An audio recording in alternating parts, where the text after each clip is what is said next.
a lot has been made about how it's this completely alien 100-ball format. It's just cricket. It's 100 balls. Whoever scores the most runs wins. So I think it's going to be fascinating, actually, to see the tactics and how they develop through the competition, because it is a new format and everybody is going to be playing it for the first time. Hello and welcome back to another Women and Girls segment on the Berko Show. Today I am joined by Beth Barrett-Wild, who is the head of the 100 Women's competition. Hi Beth, thanks for coming on. How are you? Hi Carly, yeah, really good, thank you. I'm really pleased to be able to come on and chat everything about the 100 and the Women and Girls game with you today. Brilliant, thanks a lot. So can we just start off by, if you're able just to explain a little bit about the 100 and how the women's game is running alongside it as well, please. Yeah, so the 100 is our brand new professional cricket competition that we're launching this summer. It's going to feature 8 brand new teams. They're city-based teams, and they're going to feature men's and women's teams alongside each other, which is something that's mega exciting. It's going to be world-class cricket and hopefully fusing some sort of blockbuster entertainment as well. So it's going to feature an exciting new format, so 100 balls, which is hopefully going to make the game fast, quick, accessible and exciting. And I think from my perspective as head of the women's competition within that, the really brilliant bit of this is that we are launching the whole thing from the very start for both men and women. I think what normally happens with new competitions in all sports, not just cricket, is that the men's competition gets launched and then sort of 4 or 5 years later, when it's deemed to be a success, they tend to then look at bolting on a women's version of it. So we've made the very kind of the bold statement that we want to launch from the very start for both men and women, and to really create that shared and equal platform for the male and the female players. So I'm super excited about the potential of the whole thing. But yeah, it's going to be a big summer, I think. Yeah, and obviously it's massive, like you say, that they're being launched together. And is that something that was always going to happen? How long's the 100 been in the making, and has it always been the plan to launch them together? Yeah, gosh, I mean, the history of the 100, we could probably write a whole book on that already. I think for the sort of people listening to this, there'll be varying levels of knowledge about its establishment. It's probably been in the making now for, a good 2 to 3 years. I think initially when it was first mooted that the ECB was going to launch a new competition, I think there was a natural assumption that it was going to be a T20 competition. Some research was done basically behind the scenes about that format and about whether that was the right way to go. And it was decided that there were several kind of barriers around T20 or just around cricket generally, really. I think the 100 is all about trying to make the game as accessible as possible and trying to strip out some of that complexity. So it's the 100-ball format. But in terms of the women's involvement within that, it has been actually. It's been there from the start. It's very much a part of the sort of the DNA of what we're trying to do with the competition. So it's all about throwing cricket's doors open to more people. And I think looking at everything through that gender balance lens is really important for that. So very much the women's competition within the 100 is super important. It really does help to establish it as that kind of a new and exciting proposition for the game. And how are you hoping that obviously the competitions run in parallel will help women's cricket, obviously from a professional point of view, but also as far down as kind of young girls starting out at clubs?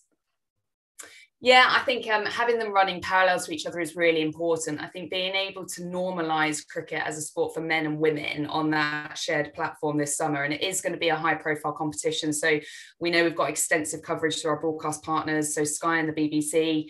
Sky are committed to live televising every single one of the men's and women's matches across their channels. And actually all of those women's matches are also going to be live on their YouTube channel alongside extensive coverage on the BBC. So I think in terms of what the 100 can do for really normalising cricket as a game for men and women on that big stage is really important. So I know as a mother of 2 young children, so I've got a boy and a girl, and I think what really excites me is that I will now have the opportunity to take them along to a match day. So throughout the 100, the match days are going to have the men and the women playing back to back in the same day, in the same venue and for the same teams. And I think having that opportunity to for them to be inspired to play for that same team growing up is really important. So I think having the two side by side, it could be a bit of a game changer, I think, actually, in terms of that visibility and that normalisation of cricket as a sport for men and women and boys and girls. Yeah, and like you just touched on then, I was going to ask kind of what do you expect to be able to provide people for a day out, I guess, for a day out at the cricket when the 100 launches?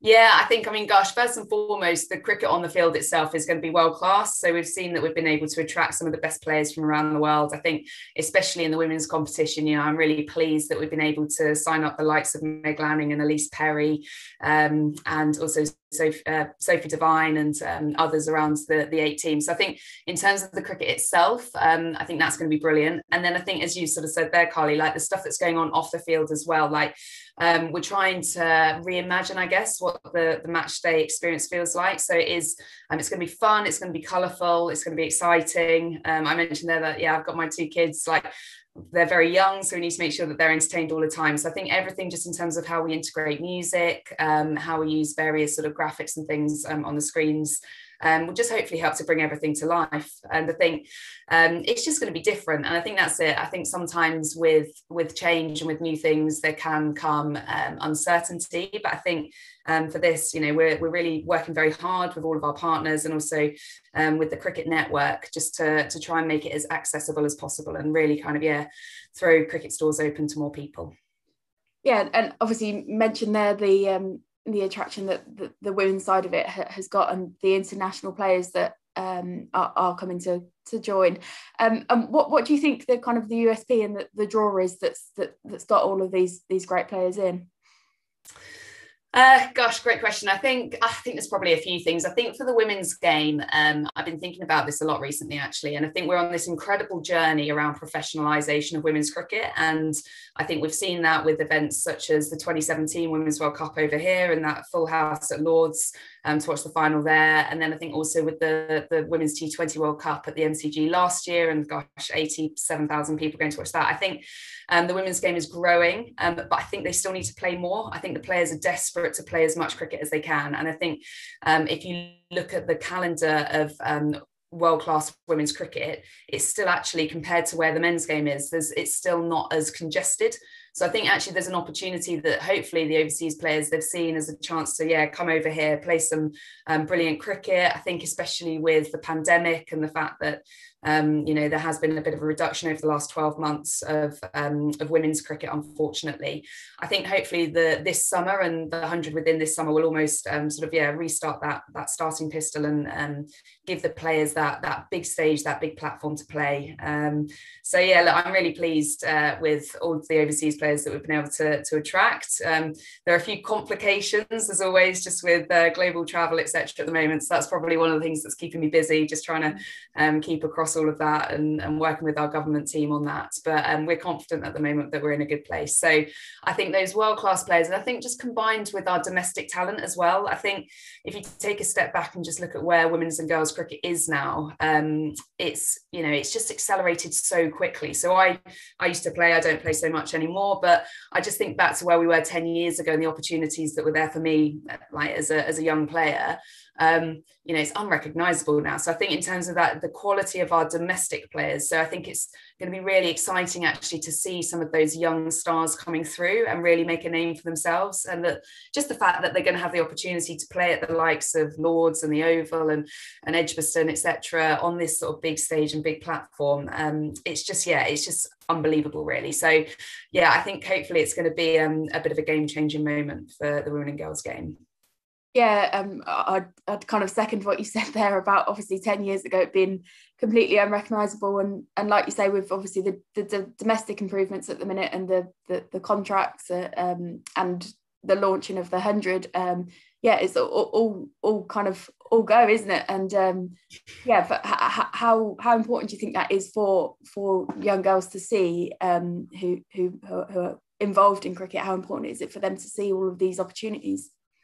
Oh, I think it's massively important. And I think that's something that we've been really, really clear on actually over the last few years, is trying to establish a very clear pathway in the women and girls game. So I know we probably played in the same sort of era, Carly. Well, I know when I was growing up, it wasn't really clear actually how you went from picking up a bat and ball in your back garden to playing for England. I know I kind of talk about when I first fell in love with the game, I assumed I was going to play for the England men's team because I didn't know that a women's team existed. Because that visibility wasn't there. And I think that's what's changed definitely over the last, I'd say, 5 years, is that visibility. So I've been working at the ECB now since 2014, and my initial role at the ECB was as media manager for the England women's team. And I was doing a bit of research, just looking back through sort of how the game has sort of developed over the last few years since I've been involved. And back in 2014, Sky televised 3 of the England women's internationals. So we had 3 IT20s that were on live TV.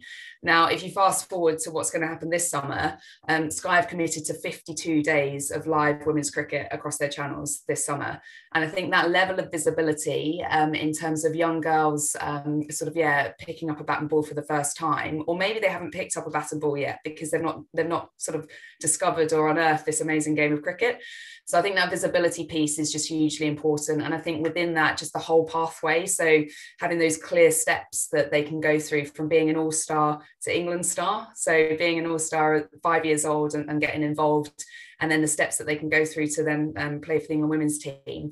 The 100 has a really important role within that. And you also touched on our new regional domestic structure. So those new regional contracts that we've got. So in addition to the 100, which kind of does the big profile piece at the top, it's underpinned by this unbelievable 8 regional structure now, where we've got 41 professional female domestic contracts that have been awarded, in addition to the 20 or so that we've got through England women. So we've got roughly 60 women making a proper living now this summer through cricket. And I think, the ability for a young player, a young aspiring elite player, to be able to see that and to see the opportunities, hopefully that will just keep them involved. And I think it's, that's the next step, I suppose, that we're creating these opportunities at the top, but how do we capture the imagination and the inspiration at the bottom to really start growing our numbers? Because I think that's the thing that's that we need to make sure that we're doing cohesively, actually, is growing at the top, but also growing at the foundations as well. What would your kind of message be to those traditionalists, if you like, who might be a little bit skeptical?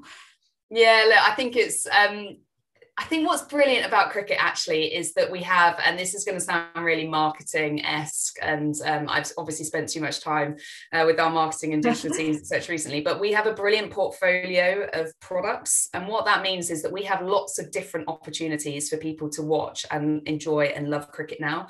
So we've got the longer formats, we've got test match cricket, we've got 4-day county championship cricket in the men's game, we've got ODI cricket and 50 over cricket if you want a long day out, we've got T20 cricket for your local county that you've been following and supporting for years, and then we've just got this new thing which hopefully as a hardened supporter and follower of the game, it might just be the thing that if you've got friends or family who perhaps think cricket's a bit boring and think cricket isn't a game for them, bring them along to a 100 game, because it is going to look and feel a bit different. It's just another opportunity really to try and bring as many people in as we can. So what I would say is just give it a go, come and have a watch, see how it goes, don't write it off, because ultimately it is just cricket, and it's going to have some world-class players involved across the men's and the women's competitions. So I think you're going to enjoy it. Yeah, definitely. All right, I think that's everything. Thanks a lot for coming on, Beth. I really appreciate it, and good luck for the summer. No worries at all. Apologies if anybody could hear my children screaming in the background. This is the woes from working from home. Don't worry, you're all good. Thanks a lot.